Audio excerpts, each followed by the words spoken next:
12. May 1945. Munich. Karl scratched in the margin of a borrowed school exercise book, "We will build a new life on silence, and we will call it peace." He would not have said it aloud. Not in that week. Not with Americans patrolling the corners and neighbors listening for words that could become charges. Not when each sentence could be an inventory of guilt. He wrote it because it felt true. He wrote it because the city around him was a talking ruin, and the language of victory had not yet found the Germans who had lost and survived. The mathematics of rubble came first. Not combat. Stones. Brick by brick. Women with scarves tied tight. Trümmerfrauen, the whispered honorific for a labor that had no ceremony.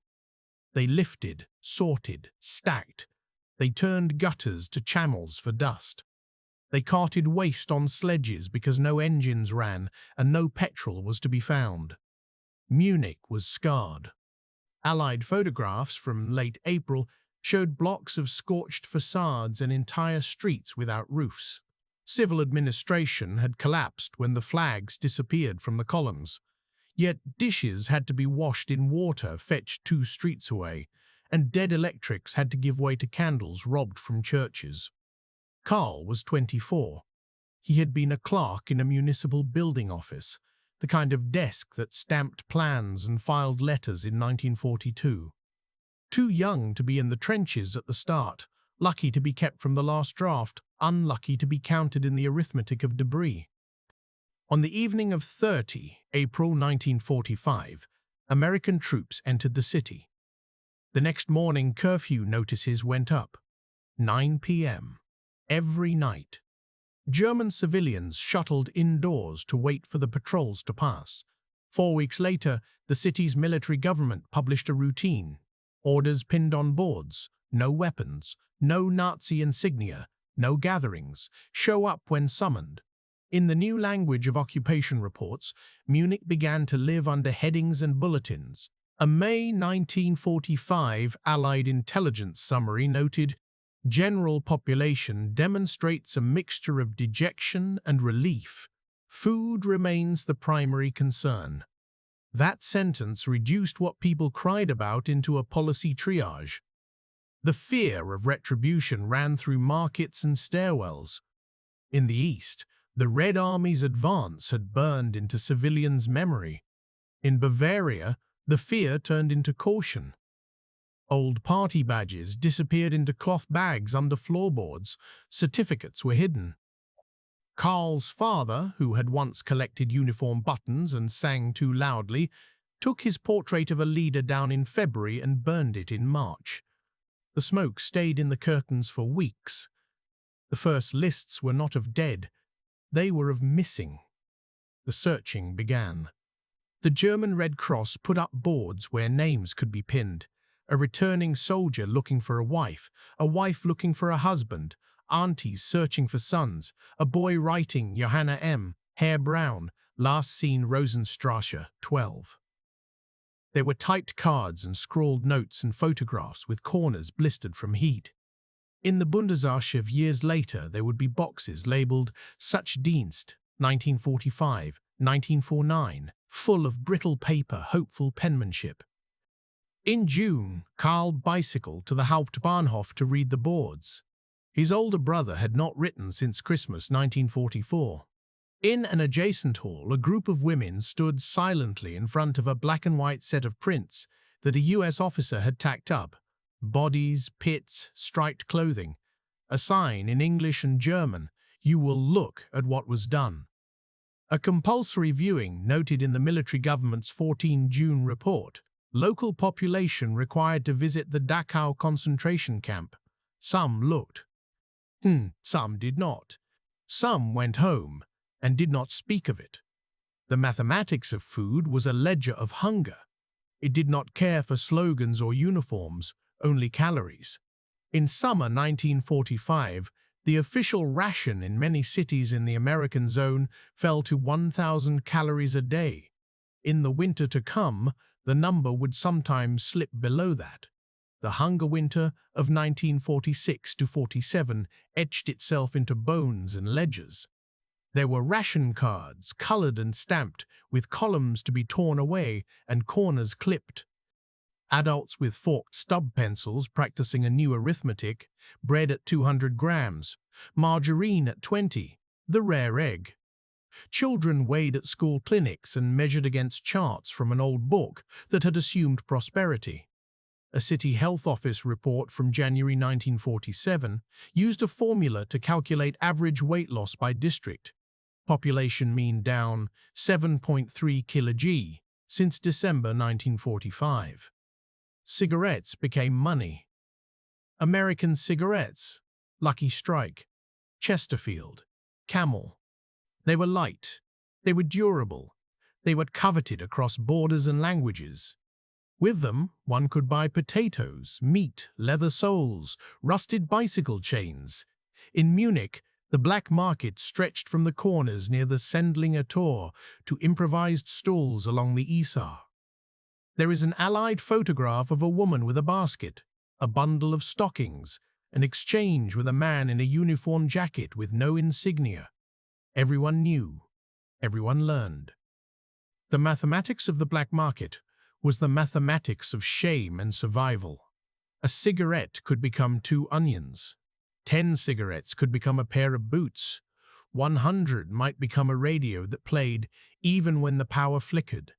In a diary preserved in a local archive dated 3 November 1946, a woman wrote, "Paul traded his father's pocket watch for 8 pounds of flour. It tasted like metal because of the tears." Trümmerfrauen carried the front line through their hands. They were not a coherent organization, but an icon later. In May and June, a city ordinance drafted with Allied oversight demanded 5 hours of rubble work for those without jobs, penalties to be assessed if one refused. The ordinance included numbers. So many hours equaled so many grams of additional bread. Men with miners' helmets directed the lines. Women in skirts and headscarves broke bricks with hammers into smaller bricks. Those bricks had been walls. Those walls had been rooms. Those rooms had had pictures. In the arithmetic of reconstruction, intimacy was reduced to the recyclability of materials. The rubble was measured in cubic meters. The food rewards in grams. The currency lacked emotion, but it functioned. Denazification began with paper. It began with a questionnaire, the Fragebogen. 131 questions, printed on thin sheets cut by presses that had printed other forms with other headings before. Name, birthplace, organizations, positions held, party membership from when, signatures, witnesses, disclaimers. It was cumbersome by design. It forced recitation. It forced memory onto lines that could be compared with other papers. In the United States zone alone, millions of these forms flowed. The math of guilt took shape in rules, 5 categories, 5 labeled slots: major offenders, offenders, lesser offenders, followers, exonerated. The Spruchkammer. Tribunals staffed by German jurists under Allied authority began to grind. In Munich in February 1947, the hearing rooms were cold. The minutes preserved in the denazification files have that tone. A clerk listing names, a defense counsel remarking, "My client was only a follower," a witness offering, "He saved my cousin a job," a cross-reference to a photographic album from a party day in 1938. Karl filled his form in September 1946. He sat at a wooden table under a light bulb that hummed and occasionally flickered. His answers were brief. Yes, he had been a member of the German Labour Front. Everyone employed was, he wrote. Yes, he had contributed to the winter relief drive. Yes, he had gone to meetings in 1937 because his supervisor had strongly suggested it. No, he had not held any party office. He reflected for a long time on whether to admit that in 1941 he had signed a letter endorsing a People's Collection event in his department. In the end, he wrote the minimum. The archive would later classify him as a Mitläufer, a follower. He paid a fine of 20 Reichsmark. He would also miss his ration bonus for an extra month because of the classification. He was lucky. His director had been a lesser offender and faced a temporary work ban. Others in the same building had been exonerated by mutual affidavits that resembled a pact. He was always moderate. He never spoke against Jews. The sentences echoed in the Spruchkammer minutes with minor variations, like a prayer mumbled after market. The mathematics of guilt was bureaucratic. It also had a form of mercy that came not out of piety, but out of the Cold War's calculus. In sample tables in an OM Gus report from autumn 1947, 54% of cases in the US zone were Mitläufer. Less than 1% were major offenders. The system, created to sort and punish, became a machine to reclassify and, as the infrastructure of a new state had to be staffed, reabsorb. Teachers were needed, engineers were needed. Office clerks were needed because without them there was no allocation of the scarce. The arithmetic of state building consumed the arithmetic of retribution. A March 1948 intelligence summary put the point plainly. Public order and economic reconstruction require pragmatic reintegration of many individuals previously identified with party structures. The law of necessity turned into policy. The policy turned into practice. The practice turned into a social compact. In the basser continue of the city's life, other humans kept appearing at the periphery of German houses and German kitchens. Displaced persons, DPs, were living in camps set up by Allied authorities outside towns. Jews from Poland, Jews from Hungary, survivors from Bergen-Belsen, Dachau, Landsberg, forced laborers from Ukraine, from France, from Italy, from the Netherlands, POWs waiting to be released. Camps had their own currencies and their own fences. Near Munich, the camp at Fehrenwald filled with people who insisted they were still living, even when Germany wanted them to be statistics. In a May 1946 occupation report, an American captain wrote, "Tensions occasionally flare between local populations and DPs, often over resources, sometimes over perceived prior complicity." He wrote in English the word complicity. He did not require a translation. Karl encountered the camps the way many Germans did, at a distance. On a bicycle, he would go by on the road and see the long fences and the coats. On market days in 1946, he saw a boy from the camp barter a pair of boots for a sack of barley. The boy's German was a chain of learned words. Geben Sie, ich gebe, give, I give. They did not touch. He changed his route in later weeks to avoid the awkwardness. He told himself he was sparing the boy. Around the city, other scene-makers pressed reality into sensation. German civilians were marched through Dachau in June 1945 to see what had been done. Lines of men looking away, women whispering, the smell of disinfectant covering a smell that went into the lungs and stayed there. An Allied sergeant recording reactions in a notebook that would be filed under an impersonal stamp. Field interview, 5 June 1945. He wrote quotations. "We did not know. We heard things, but we did not think it true." This is exaggerated. None of the sentences was unique. All entered the archive as if they were evidence of a language rather than feelings. In the summer of 1945, the city police department was reconstituted under American supervision. Karl found a job in the Municipal Housing Allocation Office in autumn 1946. It was a desk job in a room with windows you could not open because the panes were broken and the plastic sheeting trapped heat and dust. His job was to read forms, to visit apartments, and to assign rooms to those whose houses had turned to piles. The arithmetic of rooms was a different front. Families like his with 2 rooms might have to sacrifice one to a family with none. There were expellees, Verklebene, from Silesia, from East Prussia, from the Sudetenland. They began to arrive in 1945 in dripping waves. They had walked. They had ridden on coal trains.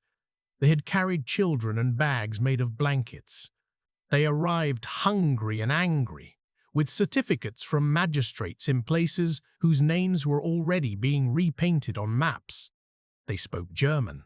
Some spoke dialects. They prayed in familiar churches facing unfamiliar walls. The cold phrases in the occupation reports called the movement population transfer. It was a euphemism that allowed policy to work. The numbers mattered and were fixed. Millions expelled. 6 million. 8. 12. The precise number depends on which table you use, which line you count twice, because a child died on a roadside and is counted in one village's ledger and the other's graveyard. In Bavaria, hundreds of thousands arrived by 1946. In the housing office, their papers were stamped refugee. Their presence was a political fact. Their bodies were a logistical problem. The arithmetic of scarce rooms became an arithmetic of resentment. A memorandum in Karl's file, dated 12 February 1947, requested that he inspect an apartment where 2 families were fighting over a kitchen. The older woman wrote, "The refugees smell. They use our coal." The man wrote, "We are Germans and have the same rights." He underlined the last phrase 3 times. Karl visited and wrote a calm note. The coal would be apportioned evenly. The refugees would use the kitchen in the mornings, the locals in the evenings.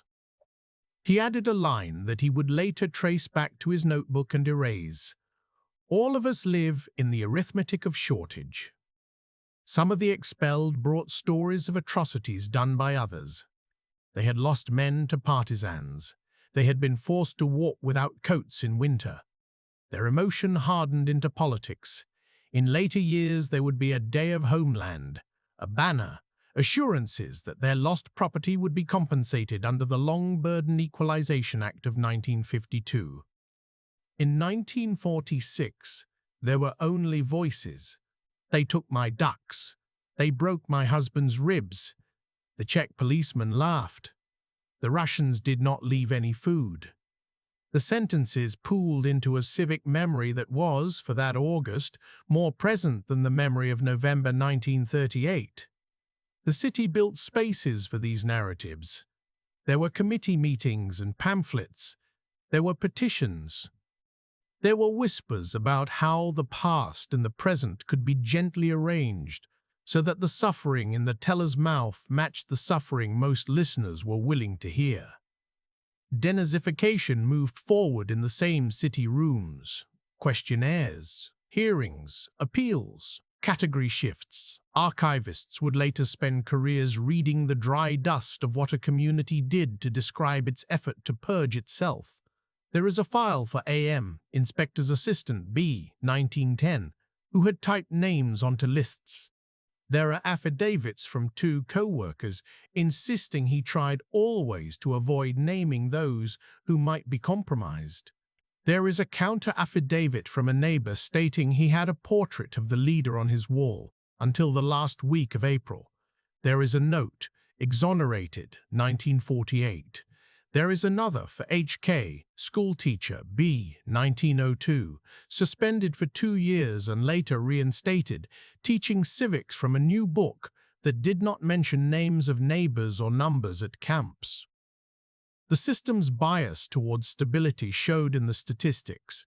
The cumulative denazification status report from May 1948 listed across the U.S. zone that a majority were followers, a sizable minority were exonerated, and a fraction were lesser offenders. Courts for major offenders sent some to prison. They released others for lack of evidence, or because new affidavits offered new arithmetic.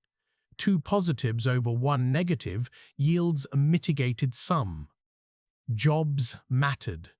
Time mattered. The calendar did what it always does. It moved forward even when people wanted to stay under blankets and count the seconds between the station whistles of the night trains. In the housing office, Carl handled a file in April 1948 for a family of 4 that had returned to Munich from a village near Warsaw. They had gone in 1941 to farmland that had not been theirs. They came back with a cart. They had been attacked on the road. Their youngest died in January.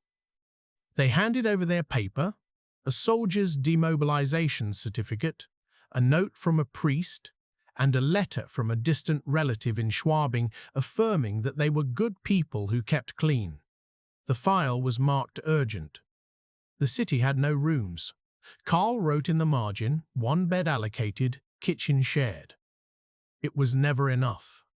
The arithmetic of compassion was without a base unit. There were ration cards. There were rent control limits. These were things the state could enforce. There was no ration card for sorrow. On 29 April 1947, the military government rolled out a new rule on trade. It was a thin lever against a heavy door. It would take currency reform to open it. On 20 June 1948, the Deutsche Mark was introduced. 40 marks per person at first, in 2 tranches. Overnight, paper money changed from one design to another, and with it, the visible scarcity shifted. Shop windows that had displayed 2 jars of pickled cabbage and a pair of shoe heels dressed themselves in goods. The black market shrank. By the next week, the cigarettes lost their magic. It was not a moral act. It was the arithmetic of confidence. In photographs from that week, vendors smile with the cautious relief of people who have decided to stop preparing for disappointment. Marshall Plan shipments began to puncture the logic of hunger with the blunt force of surplus. American tins, British crates, seed grain, tractors. The Allied occupation reports had bar charts with rising lines. Tons offloaded in Bremerhaven, wagons sent to the Ruhr. Days lost to strikes, days gained by better coal. The mathematics of fuel and steel replaced the mathematics of bricks. Factories lit up. Volkswagen restarted assembly in Wolfsburg in 1946. By the early 1950s, it would be the symbol of an absurd miracle. In 1948, a report in an Allied office noted that productivity was up 20% over 1947. It attributed it to the new currency, to food supplies, to the loosening of controls. It did not attribute it to a change of heart. That was not the report's job. The Cold War set new equations. The Berlin blockade of June 1948 turned ideological balance into logistics. Aircraft landed and took off. Airlift schedules beat like a metronome of political guilt and pride. People hung out of windows with binoculars and counted planes, and suddenly the enemy was to the east, and the nation to the west might accept your past if your present aligned. In that summer, the cause of denazification shifted from moral imperative to political liability. To build a useful partner, the West would accept continuity. Files were closed, caseloads were reduced. Laws were written to reinstate pensions to civil servants who had lost them. The 131er Gesetz, passed in 1951, promised compensation for those who had been dismissed in the flood of purges. The mathematics of guilt was recalculated to make a bureaucracy whole. Carl stayed at his desk. He learned a new neatness in his script.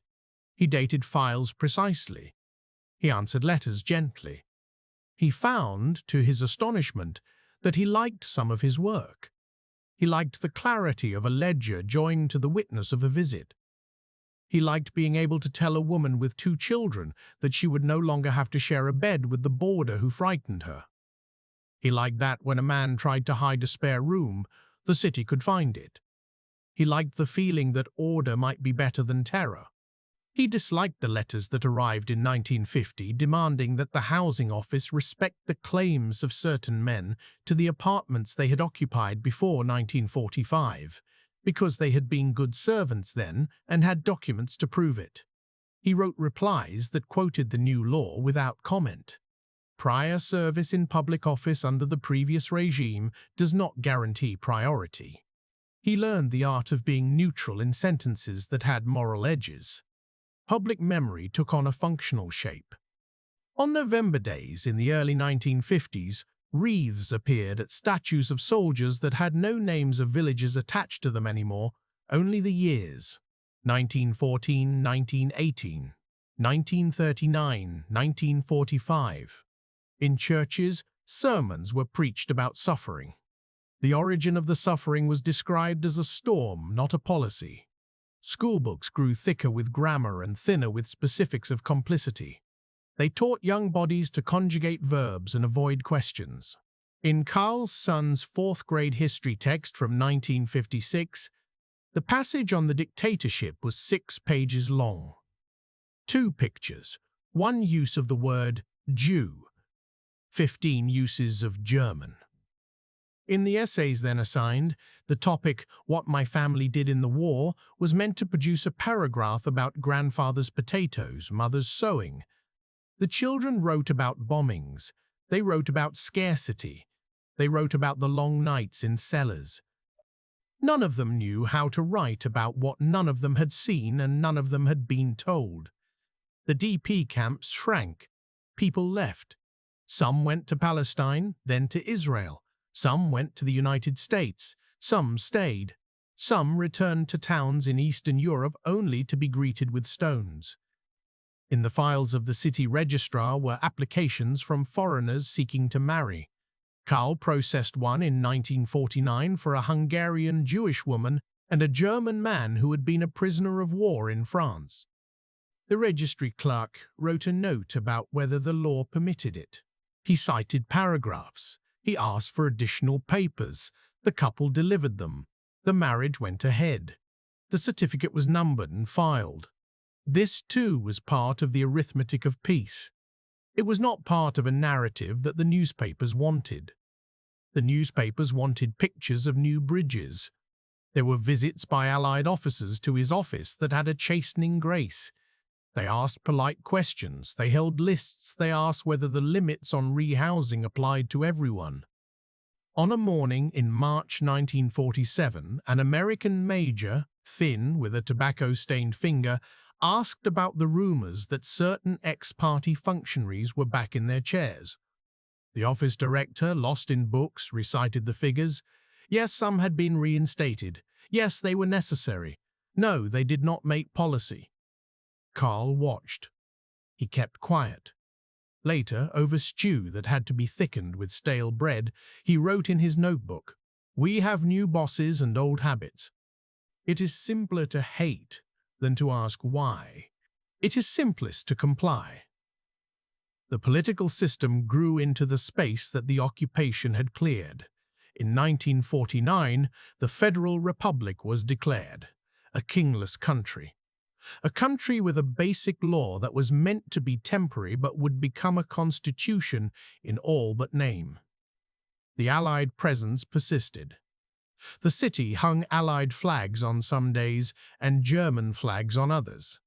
The SPD and the CDU courted the refugee vote with promises of compensation. The old men at the back of the bloc meeting grumbled that the new parties were the old parties with different letters. The new Prime Minister in Bonn spoke on radio in a firm voice that promised a reconciliation of order and prosperity. He did not say sorrow. He did not need to. Sorrow was not a policy. The so-called economic miracle was not a miracle. It was a sequence. The mathematician in a file clerk's coat would have drawn it as a curve. A small rise, a steady slope, a sharper arc in 1953.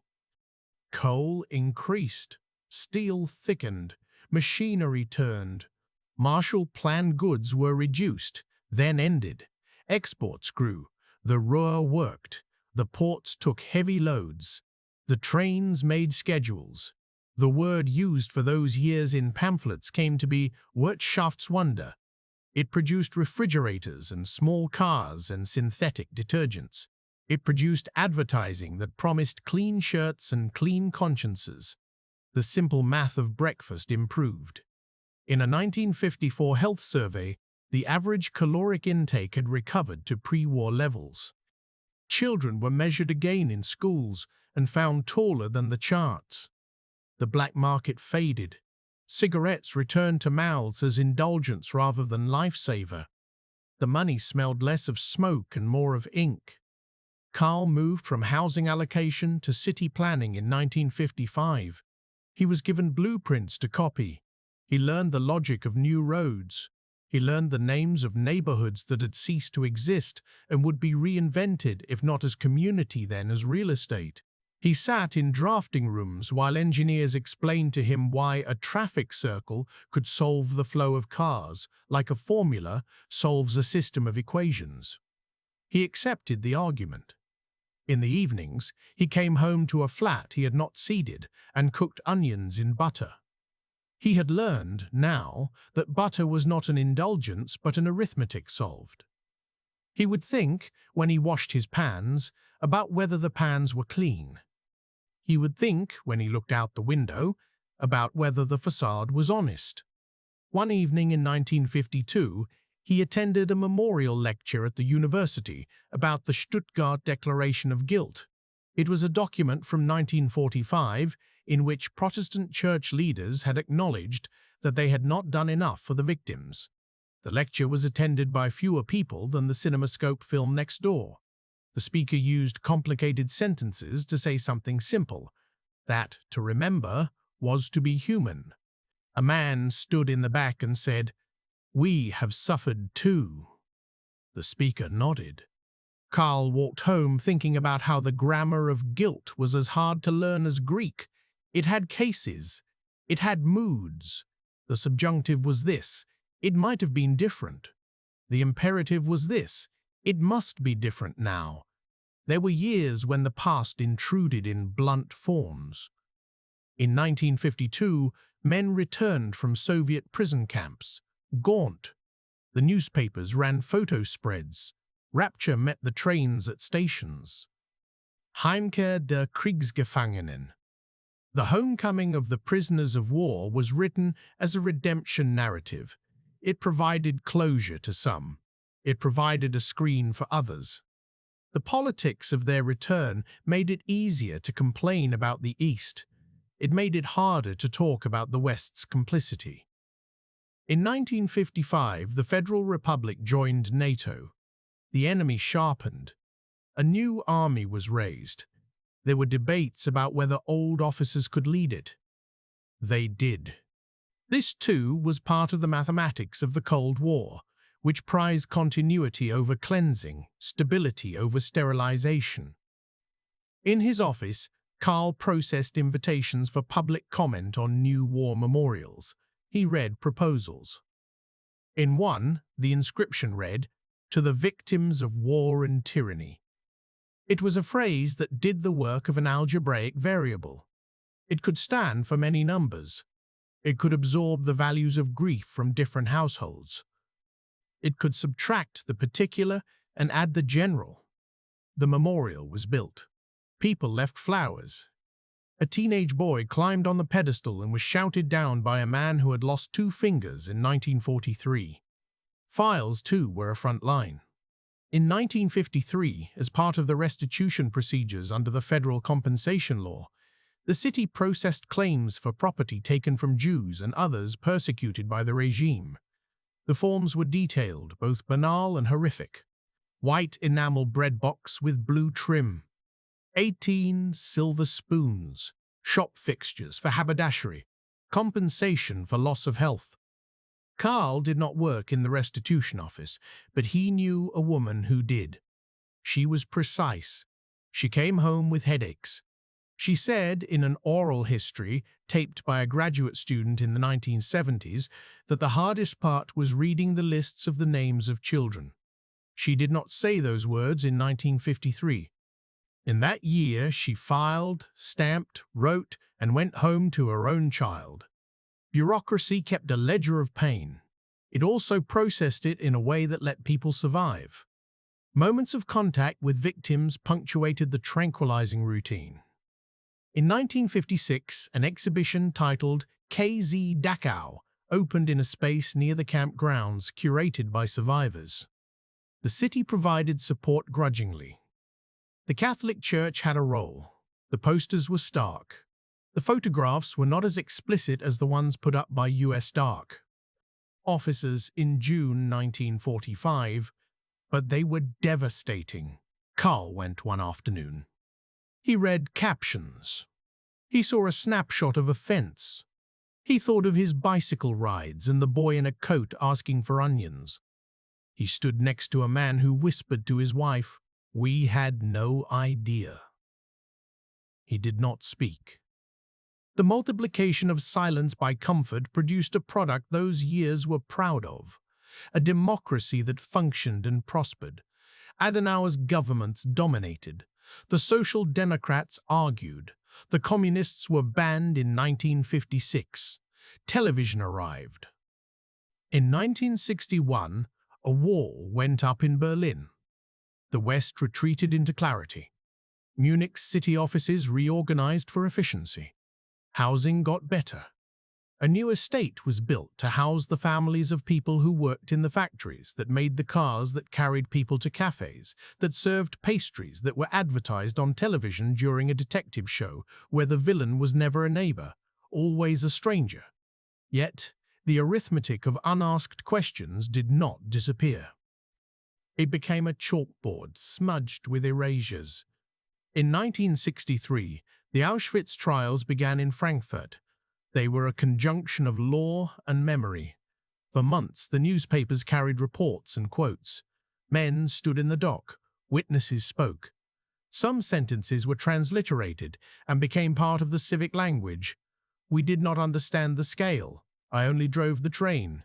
I was following orders. The dogs screamed. The smoke never ended. Carl read the reports and underlined phrases with a blunt pencil. His son, now a teenager, asked him, "Did you know?"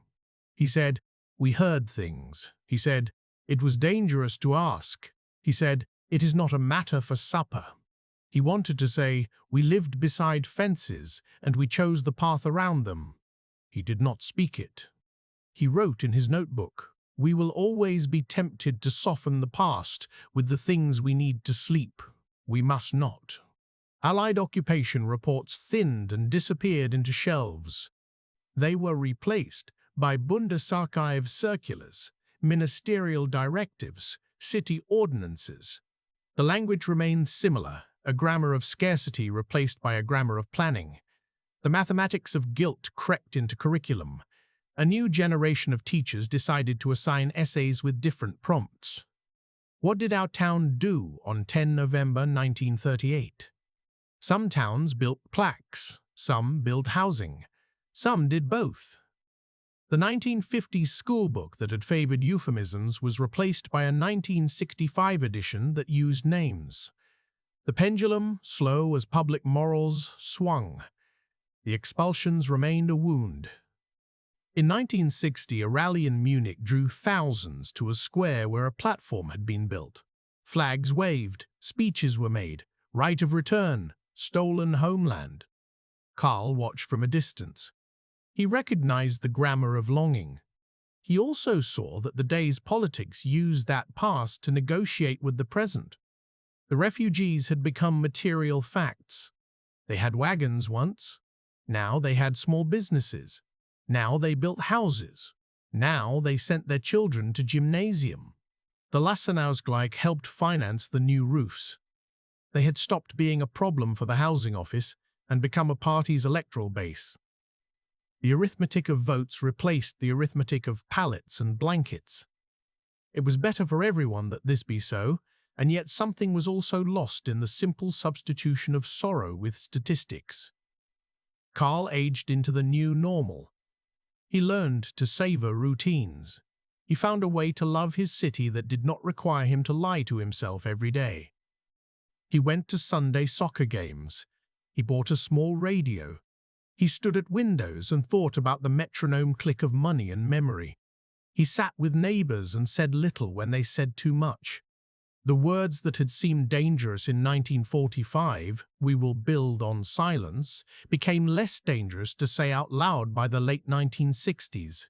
Younger people demanded to hear them. They shouted on streets. They asked professors about their pasts. They asked parents. Fathers were ashamed and defensive. Mothers cried in kitchens. Files were pulled. Jobs were resigned. Others were kept under the logic of age and necessity. In Carl's city office, the math of housing and rebuilding moved into a new decade's math: transport lines, schools for the new baby boom, planning for an Olympic bid. The city became a stage for a world audience. The planners liked diagrams. The journalists liked slogans. The old fear of retribution was replaced by the new fear of embarrassment. Germans in one generation had found their way from a rubble field to a stadium. The mathematics of a miracle did not include in its official table of contents the chapters that told of expellees in cold stairwells and paper trails of denazification. Bundesarchiv records speak bluntly in their own way. They list cases. They list expenditures. They list names of committees. They list names of committees. They list the number of DP camps operating in Bavaria in 1946, and their populations: Fehrenmold 4,000, Feldafing 3,000, Landsberg 3,020. They list perpetrators tried and not tried. They list the numbers of those who applied for restitution and those who obtained it. They are cold documents. They are the skeleton of a narrative that has to be given flesh. They do not tell you what a man wrote in his notebook in 1945. Carl wrote many notes. He used his script like a scaffold. He spoke little. He wrote things that could not be spoken at the time, and kept them, perhaps, as an act of private justice. The narrowness of his life did not diminish the clarity of his view. He had sat at desks where the war had not stopped in 1945. It had turned into questions, hours, stamped forms, and lines of people needing conversions. The air war had become a paper war. The front line ran through offices.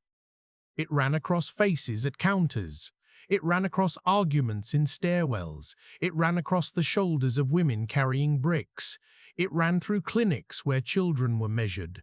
It ran through town squares where voices rose and fell and were counted in votes.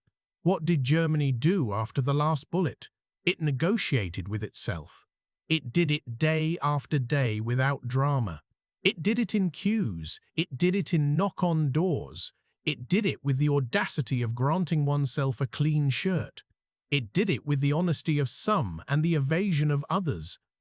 It did it as if the new could only arise if the old was allowed to settle at the bottom of the jar and be covered slowly by lighter liquids. The lightness did not erase the sediment. It only disguised it. There were moments of genuine confrontation with crime. There were memorials that said the names. There were photographs that began to appear in textbooks and children who cried in classrooms.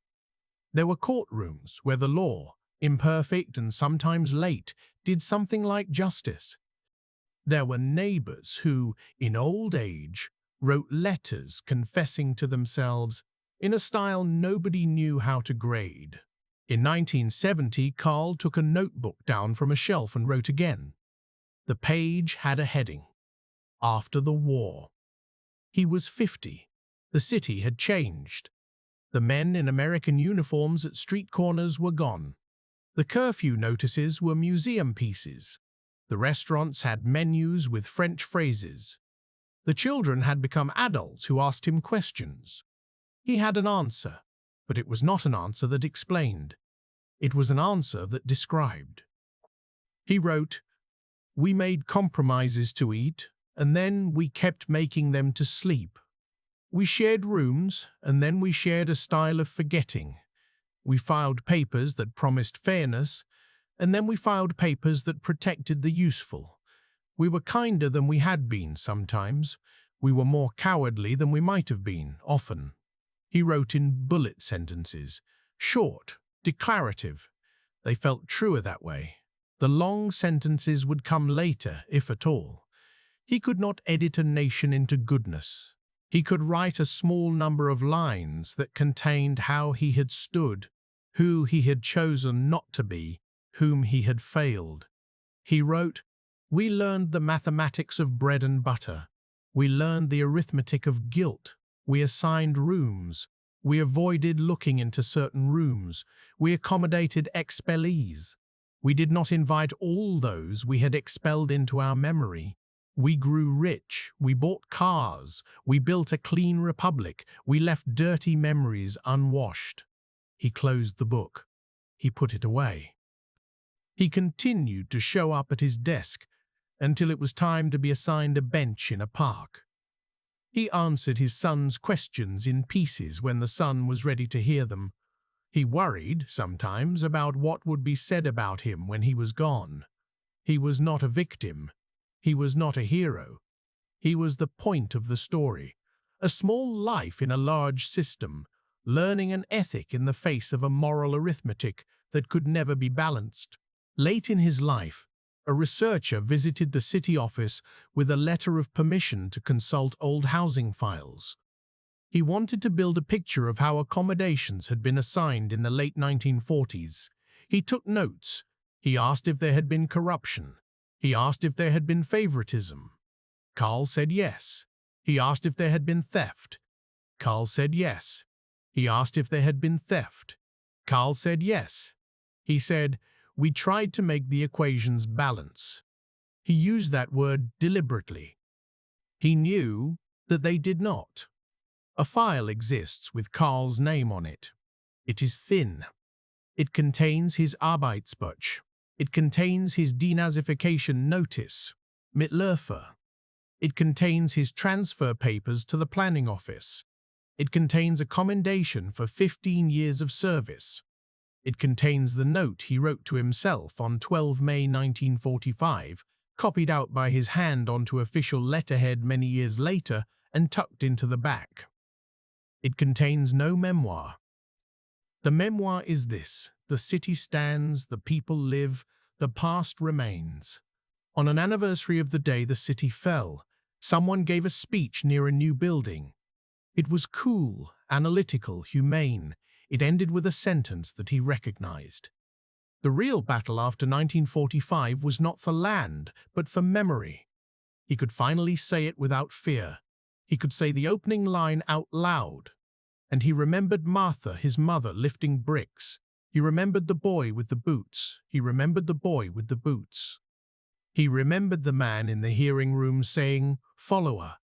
He remembered writing in pencil next to a kitchen dispute, "Divide the coal evenly." He remembered that what we call history is a series of allocations. He went home. He opened his notebook.